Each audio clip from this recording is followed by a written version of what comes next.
Então, gente, boa noite, né? Eu sou Penélope, eu trabalho com farmacogenética. Na verdade, venho trabalhando com biologia molecular e genética há um tempinho. E eu estou no doutorado. Meu doutorado ele está sendo dedicado à farmacogenética e a fatores epigenéticos, mas aqui eu vou trazer mais uma introdução sobre a farmacogenética, quais são as aplicações dela, o princípio básico da farmacogenética, né? E trouxe também um artigo para a gente dar uma atualizada sobre esse assunto também e discutir, né? Então, falando sobre mim, né? Eu já fiz a minha introdução, mas eu tenho uma empresa também que é chamada Diagene, e aí a Diagene ela entra financiando uma parte também da pesquisa, né? E recentemente a gente teve alguns dados bem interessantes que vão para publicação mais para frente, e depois, enfim, depois eu atualizo vocês também sobre essas questões, o que a gente conseguiu, né? No ano de 2025, mas a Diagene ela trabalha em parceria com clínicas e consultórios, e a maioria dos pacientes que a gente obteve resultados agora recentemente vem da Rede Virtude, onde o Dr. Denison também trabalha, então a gente fez um trabalho bem em parceria.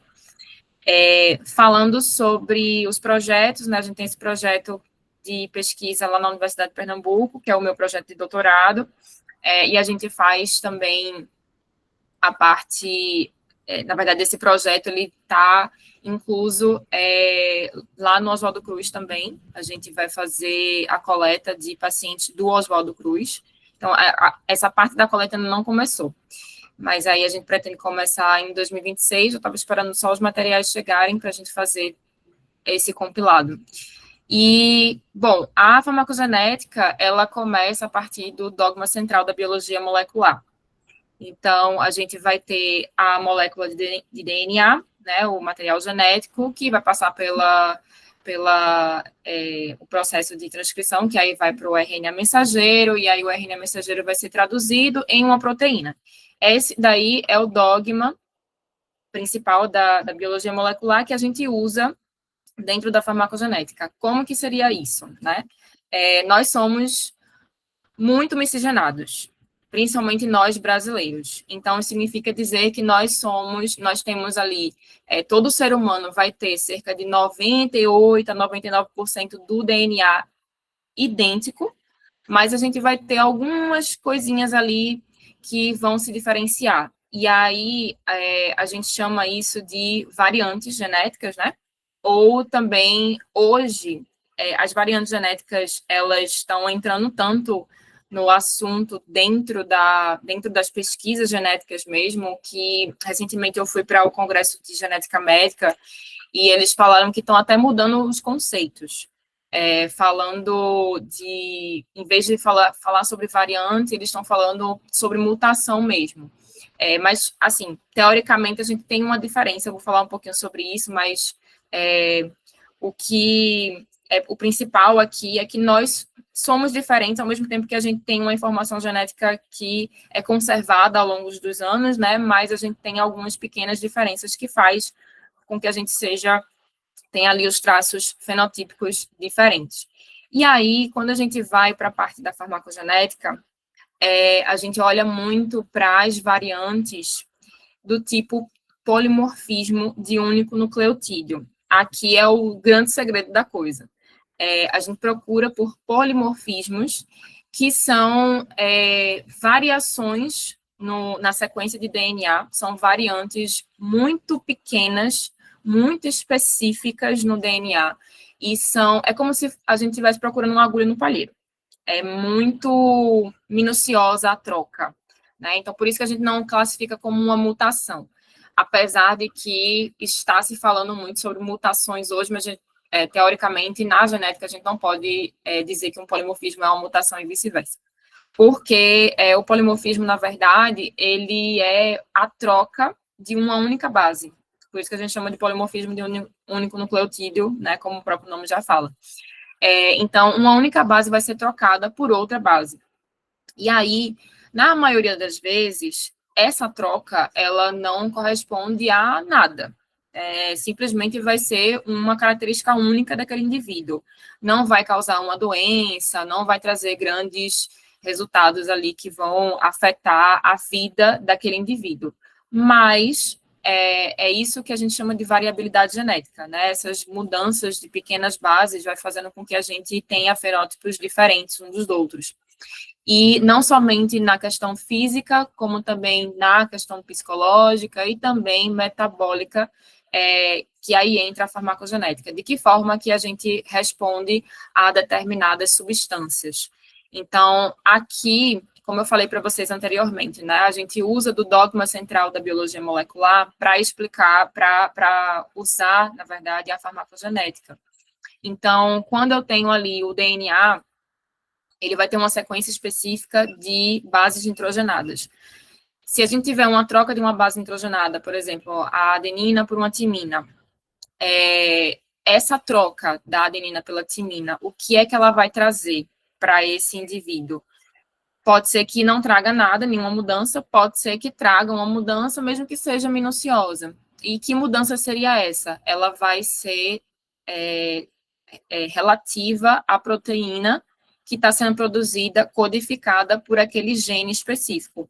Então, uma coisa aqui que a gente precisa notar primeiro que a gente precisa identificar qual é o polimorfismo, onde é que está esse polimorfismo, se ele está num gene de metabolização, por exemplo. Então, para a gente, isso é muito importante dentro da farmacogenética.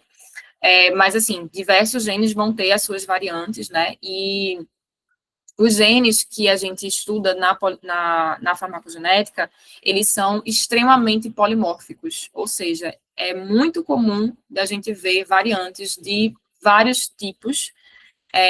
Tem muitas variantes que já são catalogadas, principalmente da CYP2D6, que eu vou mostrar para vocês aqui, mas tem muitas outras, acredita-se que a gente tenha muitas outras variantes, e uma coisa também muito interessante, que eu também vi no congresso, que aí é ótimo para a gente se atualizar, né? Mas se falou sobre um projeto que a gente tem aqui no Brasil, que ele é financiado pelo SUS, inclusive, eu não sei se vocês já ouviram falar, mas é o Genoma SUS, e eles têm uma meta de sequenciar 50 mil genomas de brasileiros até 2029, ou 2030, alguma coisa assim. E aí, eles já sequenciaram 10 mil, e desses 10 mil já notaram que a gente tem 9 milhões de variações genéticas a mais em relação aos estrangeiros. Então, eles compararam o nosso DNA, né, esses 10 mil genomas, com outros genomas americanos, europeus, asiáticos, e já viram que a gente tem essas 9 milhões de variantes a mais. Então, assim, é uma coisa que está sendo feita agora, né? É algo que chama bastante atenção e faz muito sentido porque a nossa população é altamente miscigenada, né? Então, é normal que a gente realmente tenha muitas variantes porque nós somos muito heterogêneos. Então, nesse sentido, né? Então, é esperado já que a gente tenha várias variantes. E aí, como eu falei, se essa variante tiver num determinado gene que ele está relacionado com a metabolização de substâncias, então a gente já leva para a farmacogenética para entender que resultado a gente vai ter ali, né? Uma outra questão também, eu estou falando aqui de polimorfismos, né? Caso tenha uma variante lá no DNA e aí a proteína ela vai ter uma conformação diferente ou ela vai ter uma estrutura modificada. Mas outra coisa também que aqui eu coloquei na imagem é a forma como o splicing do RNA mensageiro acontece. O splicing é um processo onde o RNA mensageiro ele é maturado, ele passa por um processo de maturação. Então, quando o DNA é transcrito em RNA, o RNA ele não vai direto se tornar uma proteína. Ele passa por um processo de maturação. Uma das etapas é o splicing, onde a gente vai ter cortes de algumas regiões do RNA mensageiro, e aí só depois desses cortes é que ele vai se tornar, então, uma proteína, vai ser traduzido numa proteína. Então, nesses cortes pode acontecer também uma sinalização diferente, né, diferenciada por conta de, pode ser várias coisas que podem estar envolvidas aí, inclusive fatores epigenéticos, que a gente está estudando ainda, a gente não sabe quase nada sobre fatores epigenéticos, mas pode influenciar. Então, uma vez que por mais que o RNA mensageiro tenha sido transcrito de uma forma correta, aquela pessoa ela tenha a informação genética correta, mas aí, se ele tiver algum problema no splicing, também vai acarretar no resultado de uma proteína defeituosa. Então, tem várias opções, além do polimorfismo. A gente trabalha com polimorfismo na farmacogenética, mas, como eu falei, os fatores epigenéticos, eles também têm uma importância, por isso que também está no meu projeto de doutorado, para a gente fazer também essa avaliação, essa análise, se existem alguns fatores que estão influenciando as respostas metabólicas também. E aí, a farmacogenética, ela avançou bastante depois que a gente teve o sequenciamento do genoma humano completo, né? Demorou aí cerca de 2 décadas para que a gente tivesse esse resultado. E hoje nós temos o sequenciamento total do genoma humano e a gente sabe agora, catalogados os genes que nós temos, né? Não sabemos ainda completamente a função de cada um desses genes, mas eu diria que 70% a 80% a gente sabe. Então, possibilitou que a gente conseguisse trabalhar com a farmacogenética de forma mais assertiva ainda. Ela avançou bastante depois que o sequenciamento do genoma humano saiu. E aí, falando sobre, né,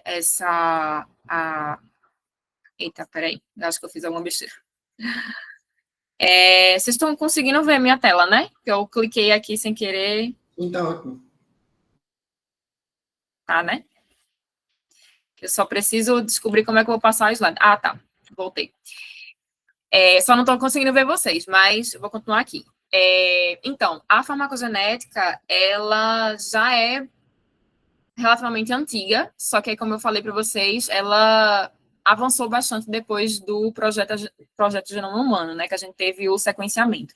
Mas antes já se sabia que algumas enzimas, elas estavam ali fazendo a metabolização de várias substâncias, tanto endógenas como exógenas, incluindo os medicamentos, mas não se sabia muito bem como que isso acontecia, né? Esse processo ali dos genes sendo codificando para proteínas e essas proteínas sendo responsáveis enzimaticamente da metabolização de medicamentos. Então, sempre se soube, mas não sabia muito bem como era esse processo. E aí, o primeiro grupo de proteínas que foi descoberto, né, que foi ali mais estudado, inclusive, até hoje é o mais estudado, é a família do citocromo P450, que a gente apelida de CIPs, que são as CIPs metabolizadoras, né? Então, elas participam de vários processos de metabolização, como eu falei, de substâncias endógenas e exógenas também, a partir de catalisação, diversos tipos de reações. Tem algumas que elas vão se ligar diretamente ao medicamento, e além das proteínas, eu vou me concentrar mais nas CIPs aqui, mas existem outras proteínas, tá? Não somente as CIPs, não somente a superfamília do citocromo 450, mas a gente tem outras proteínas codificadas por outros genes que já se sabe hoje que também participam da metabolização de várias substâncias também. E aí elas atuam de forma diferente, elas não são catalisadoras, mas elas são transportadoras, por exemplo, elas podem também trabalhar na questão da biodisponibilidade dos medicamentos. Então, é um conjunto de proteínas que a gente tem hoje, né, catalogadas na farmacogenética, e com certeza, mais para o futuro, a gente deve catalogar mais. E aí, falando sobre as CIPs, a gente tem duas enzimas principais que são codificadas por esses genes, que são o CYP2D6 e o CYP2C19.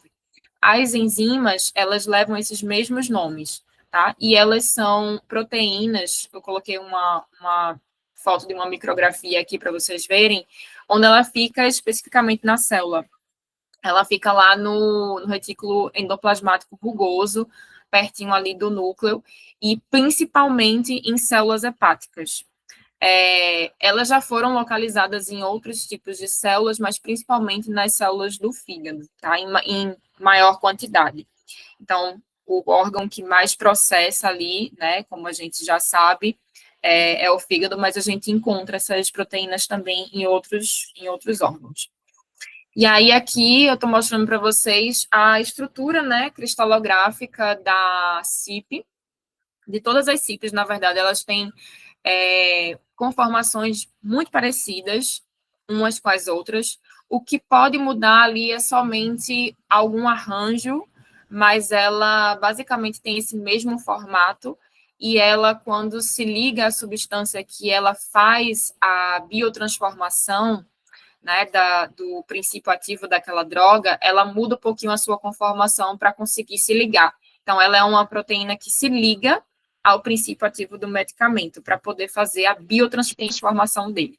E aí, a partir dessa biotransformação, é que a CIP, ela vai passar, na verdade, ela vai fazer uma reação oxidativa para que esse medicamento consiga ser excretado.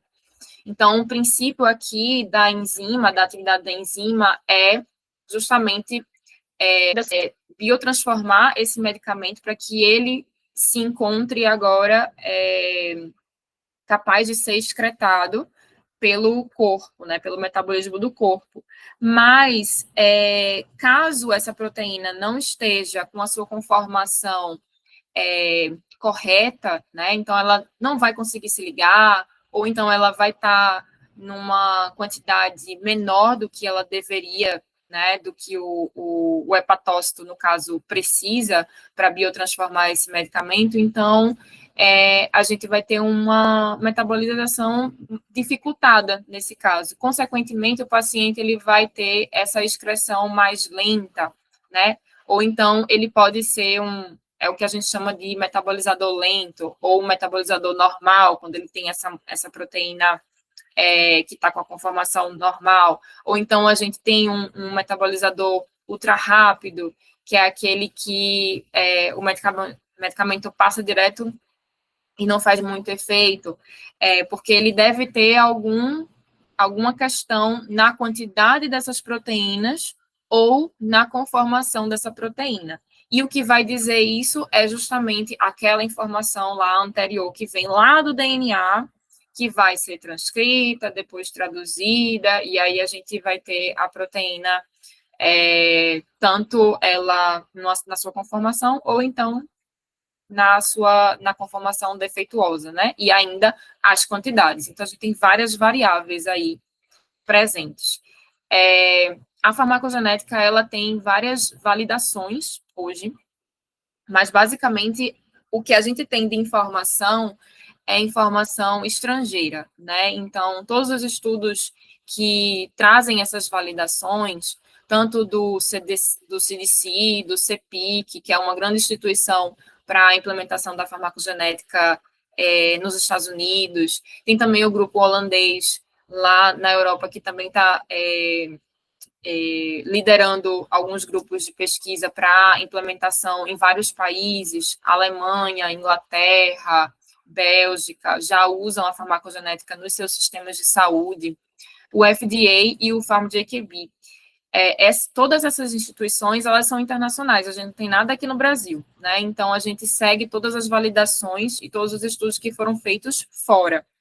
E aí, por mais que isso funcione para a gente, mas pode ser que a gente tenha variantes, e aí entra naquela questão que eu falei para vocês lá anteriormente, né? Poxa, a gente tem 9 milhões de variantes a mais. Então, com certeza, né, a gente deve ter alguma coisinha ali que pode estar também não sendo identificado, né, nessas validações internacionais que a gente segue. Pode ser que a gente tenha outras variantes brasileiras aqui na nossa população e que não estejam sendo vistas. Então, é uma questão também. Como é que a gente faz a detecção, então, dessas variantes, dessas mutações no DNA do paciente, para então chegar lá no desfecho e a gente conseguir ajudar esse paciente com um direcionamento medicamentoso, né, no caso, para escolha da melhor medicação. Então, a gente tem alguns métodos que eu faço para isso. Então, a gente tem principalmente a PCR, é um método que hoje ele é o mais barato que a gente tem ali na biologia molecular para fazer esse tipo de detecção. Então, a gente coleta a amostra, a gente vai fazer a extração de DNA. Com o material desse paciente, a gente prepara uma reação de PCR, e tem que ser uma PCR em tempo real, porque existe a PCR qualitativa, que é uma PCR mais antiga, mas aqui a gente precisa trabalhar com a PCR em tempo real, porque eu uso uma sonda específica, que é uma sonda, um fluoróforo, que ele vai se ligar especificamente com aquela, é muito específico, ela vai detectar apenas aquela base nitrogenada que mudou de lugar, ou que foi trocada. Então, a gente usa uma sonda específica para marcar esse polimorfismo.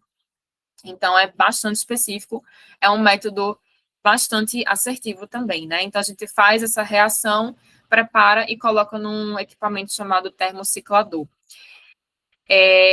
No caso da PCR convencional que eu falei para vocês, aqui é a mesma coisa, o mesmo caminho, só que aí a gente não usa a sonda. Por isso que hoje não se usa mais PCR convencional para fazer farmacogenética, porque é menos específico e não é tão eficiente.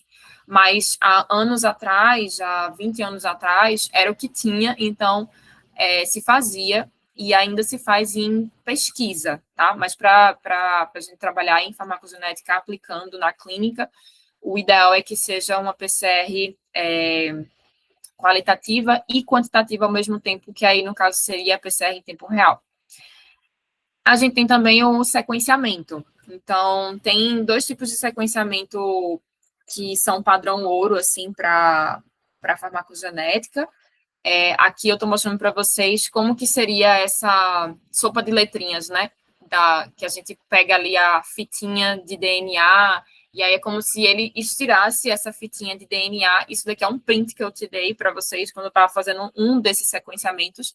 Esse sequenciamento aqui a gente chama de sequenciamento de Sanger, ou por eletrocapilaridade, que é a gente pega a molécula de DNA e ele vai estirar essa molécula e aí a gente consegue ver cada uma das bases nitrogenadas. Aqui, como eu falei para vocês, é como se a gente estivesse procurando uma agulha no palheiro. Por quê? Aqui a gente está com... Tudo bem que esse aqui não é o genoma inteiro, tá, gente? Do paciente. Não tem como a gente fazer o genoma inteiro e procurar por uma única base. É muito difícil ser feito isso. Então, o que é que eu faço no caso do sequenciamento? Eu corto num sítio específico, lá no gene. Então, eu tenho que saber, eu tenho que conhecer muito bem o gene e saber exatamente os sítios que eu vou cortar. Então, eu vou cortando pedacinhos, né? E aí, como eu já sei onde é que aquela variante fica, aí eu vou justamente ali, pego aquele pedacinho e sequencio. E aí a gente vai direto no ponto onde aquela base nitrogenada é esperada de ter sido trocada ou não. Então, a gente olha por aí. Tem alguns programas também que fazem isso, que fazem esse rastreio. É muito comum também fazer por sequenciamento de nova geração, mas ele é mais caro, porque ele é um sequenciamento mais novo, e você tem que ter um equipamento também, um equipamento diferenciado. E aqui é tudo reagente, equipamentos, tudo importado. Então, assim, é uma técnica ainda cara. Apesar de que eu ter falado para vocês que a PCR é o método mais barato, só que ele continua sendo caro. Então, a farmacogenética, ela está ainda, aqui no Brasil, ainda está engatinhando, né? Ela já evoluiu bastante, já avançou bastante, mas continua sendo caro para fazer, não é tão acessível assim. E principalmente dependendo do método. Tem um método também que é esse daqui, o microarray, que a gente tem um chip. Esse daí eu não trabalho com ele, mas ele é muito parecido com a PCR. O ruim dele é que você não consegue personalizar. Então, tem muitas empresas, a DASA, a Fleury, esses laboratórios maiores, grandes, né, que a nível nacional, eles trabalham com o método microarray. Então, se vocês verem um farmacogenético lá da DASA, um farmacogenético lá do Genentech também, que é uma empresa também a nível nacional, eles trabalham com esse chip. E aí, o que é ruim? Porque para mim, né, na minha opinião, porque eles têm um chip que ele é um chip que você não consegue mudar o que tem ali de informação. Então, ele vai procurar só aqueles genes especificamente que estão ali naquele chip. E eles vão procurar por variantes que são as variantes lá estrangeiras, porque esse chip ele é importado, ele é estrangeiro. Então, tudo que está aqui são informações que a gente não consegue personalizar. Se eu encontrar, por exemplo, uma variante que é exclusiva da população brasileira, a gente não tem como fazer por microarray, porque o Brasil não fabrica microarray, não fabrica chips, né? Então, é tudo de fora. Então, a gente não consegue fazer essa detecção. Daí, aqui só mostrando para vocês que, como eu falei, né, existe variantes específicas das populações de fora e não populações daqui, então a gente vai buscar somente por elas. Quando a gente faz um microarray, eu recebo, então, uma planilha como essa aqui, e vou buscar pelas variantes que correspondem àquela mudança genética que vai trazer, então, o resultado do paciente lento, metabolizador lento, rápido, ultra rápido, e a gente tem que fazer essa associação de variante com qual é a velocidade de metabolização dele. E como eu falei, tem o NGS também. NGS é o queridinho, assim, do momento. Todo mundo agora quer fazer NGS, tem muitos laboratórios que fazem sequenciamento do exoma, sequenciamento do genoma inteiro.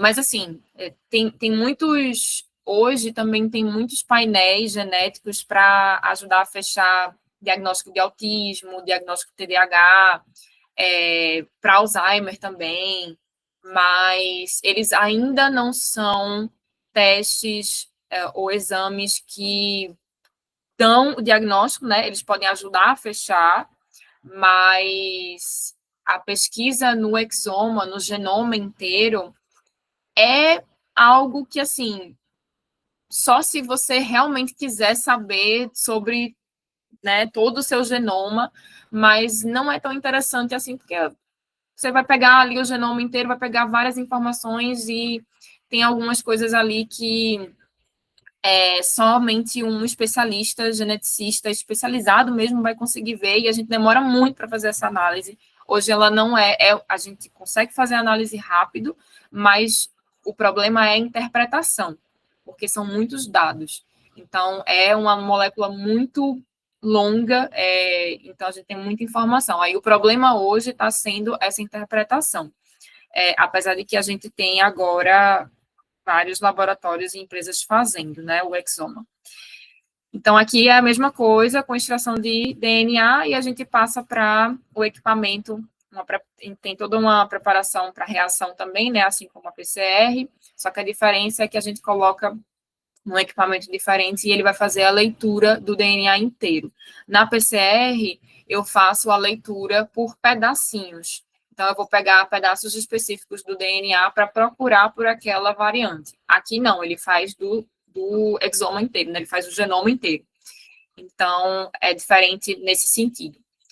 E aí falei aqui, né, das metodologias, falei sobre o princípio básico da farmacogenética, mas, enfim, por que a gente utilizaria a farmacogenética na aplicação clínica?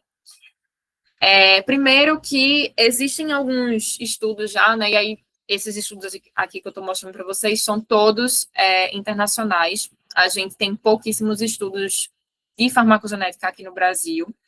E aí, por isso que é uma iniciativa nossa também de pesquisar sobre essa área, principalmente aqui no Nordeste, que a gente não tem nenhum dado, para poder comparar a nossa população com as populações de estudo lá fora, que a gente já tem alguns dados, que também não são muitos, tá? Aí a gente tem aqui algumas porcentagens, né, bem interessantes. A gente sabe que 30% dos pacientes não respondem ao tratamento como esperado, principalmente depressão. Nesse estudo aqui que eu peguei especificamente, era depressão e ansiedade. E aí também tem o risco de entrar em remissão, assim como também os efeitos colaterais. Então, pensando lá, né, no princípio da farmacogenética, poxa, se eu sei que o gene codifica para a enzima que vai biotransformar o medicamento, se essa proteína ela está saindo de um gene que ele tem alguma alteração, alguma mutação, então, consequentemente, essa proteína ou ela vai ter a sua quantidade alterada ou ela vai ter a sua conformação alterada, ela não vai ter a sua atividade normal. Então, esse indivíduo, ele vai ter alguma alteração nessa metabolização. Isso tá ok. A gente entendeu. Mas aí, se, então, ela tem essa proteína alterada, significa que ele não consegue, então, excretar na mesma velocidade que um indivíduo normal. Então, significa dizer que esse medicamento, ele vai ficar circulando na corrente sanguínea desse paciente por mais tempo, por exemplo, tá? No caso dos pacientes que são metabolizadores lentos. Se ele não consegue excretar, ele vai excretar numa velocidade uma velocidade diferente ali, né? Então, ele vai ser um metabolizador lento, então, consequentemente, ela vai ficar circulante mais tempo. Então, é esse princípio que a gente usa para fazer esse levantamento, para estudar sobre a, a velocidade do paciente em relação à medicação. Então, aqui, né, o que eu falei, basicamente, a gente tem um gene normal, a proteína ela vai ser normal, então, porque o gene está codificando ela normalmente. Agora, se a gente tiver uma variante, essa proteína vai ser alterada, ou na sua quantidade, ou na sua formação. E aqui eu trouxe um artigo para vocês, eu posso compartilhar com vocês depois esse artigo, mas ele é bem interessante, ele traz algumas...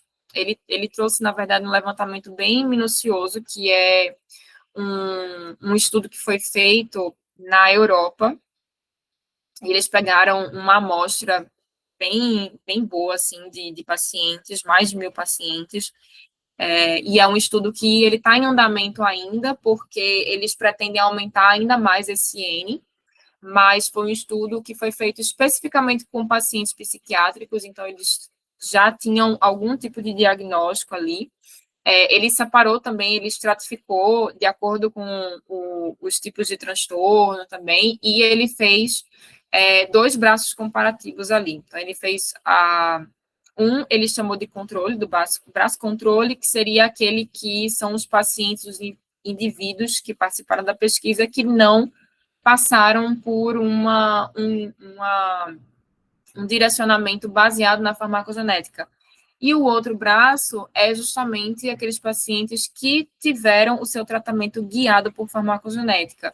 E aí eles encontraram alguns resultados aqui bem interessantes, depois vocês podem ler em detalhe, mas ele tem várias tabelinhas ali comparativas, e em resumo, eu só tentei resumir aqui para vocês, mas teve várias reduções expressivas, né? Mais de 40% de redução em hospitalizações, mais de 40% em readmissões também, redução em 34,1% dos efeitos adversos também, ou sintomas adversos, né, e a redução dos custos também, que isso é muito importante para o paciente, né, porque aí uma vez que você reduz ali a questão da polifarmácia, você está ajudando também nessa questão do custo do paciente.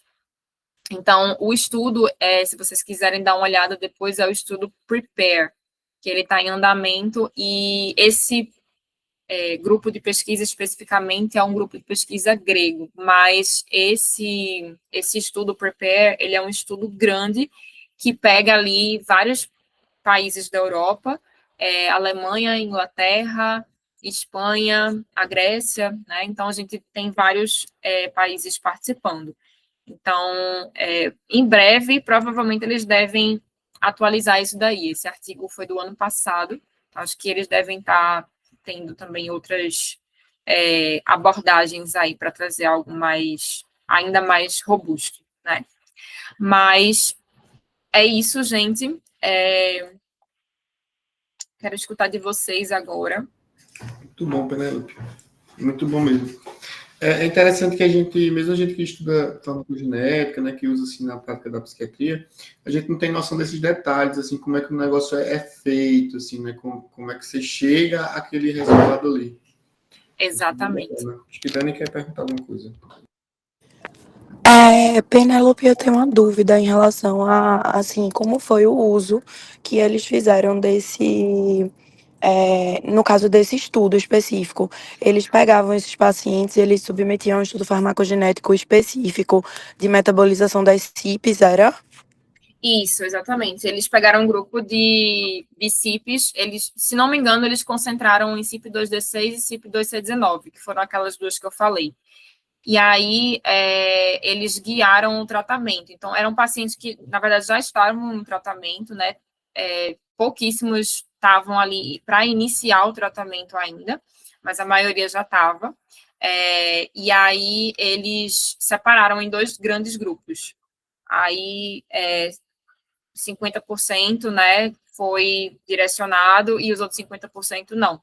E aí, eles foram fazendo as comparações de um grupo e de outro. Eu vou mandar no grupo. É bem interessante esse levantamento que eles Um fizeram. dia, por favor. E eu queria te perguntar também, assim, aqui no Brasil, eu sei que a gente tem disponível, mas aqui em Recife, por exemplo, como é a disponibilidade desse exame e qual é o valor? Então, eu estou iniciando, inclusive, na verdade, assim, já tem um ano, né, que a gente vem fazendo essas análises. Eu faço lá no Oswaldo Cruz, em parceria com o Oswaldo Cruz, e aí pela Diagene. Não sei se você estava no começo, mas eu tenho uma empresa que faz essas análises aqui em Recife. E aí é justamente para a gente não ter essa concentração de análises sendo feitas lá no Sudeste, né? Porque, querendo ou não, a gente acaba demorando muito para liberar um resultado. Às vezes o paciente ele está numa internação, por exemplo, então ele precisa daquele resultado rápido. Então, para sanar isso, eu vi ali, né? Não tinha nenhuma empresa que fizesse isso. E aí a gente está fazendo aqui, em Recife. De que forma? A gente faz de 5 genes, como eu falei na apresentação, né? Não é somente a CYP2D6 e a CYP2C19, a gente tem outros genes que também participam, que são genes farmacogenéticos considerados para a gente fazer esse tipo de análise. E aí, hoje a gente tem uma análise que compreende 60 medicamentos somente na psiquiatria. Mas, assim, existem outros tipos de testes que fazem para tudo quanto é especialidade, né? Mas os estudos e o que a gente tem validado hoje, com evidência científica, a maioria é referente a medicações da especialidade de psiquiatria mesmo. Eu tenho visto também muito movimento para a cardiologia, mas não se compara com psiquiatria, não. Então, mais ou menos. Perfeito. E quanto é que sai, mais ou menos, fazer um estudo padrão? O padrão, hoje a gente está bem abaixo do mercado. Hoje tem testes aí que é 2.500, 3.000 reais. Hoje a gente faz por 1.890. E aí tem um também que é mais básico, que a gente faz para depressão e ansiedade por 990. Mas, assim, se você for comparar com outros laboratórios, sempre... Porque depende muito da metodologia que se usa. E, como eu falei, como a metodologia usa muito reagente de fora, né? E aí a gente fica muito à mercê das importações. Aí, se o dólar aumenta, aí, enfim, os laboratórios precisam aumentar também e por aí vai. Mas, como a gente trabalha com PCR e trabalha também com essas regiões, esses sítios específicos, a gente consegue um custo bem mais barato do que quem trabalha, por exemplo, com sequenciamento. Porque quando você faz sequenciamento, como eu falei, né, o sequenciamento de nova geração, ele vai pegar o genoma inteiro. Mas não tem por que você pegar o genoma inteiro, porque Se você ainda não sabe quais são as variantes que existem na população brasileira, por exemplo, por que você vai fazer o exoma? Né? Eu não vejo porquê hoje ainda, mas lá na frente a gente vai ter funcionalidade para isso, né? Mas é muito mais sobre a questão da interpretação também. A gente não tem profissionais suficientes hoje para fazer essa interpretação. Enfim, são várias questões. Então, eu prefiro trabalhar com PCR porque eu vou direto no sítio daquele gene, o sítio específico da mutação e também por conta do custo. Espero ter respondido a tua pergunta, falei demais. Não, respondeu. Muito obrigada. Nada.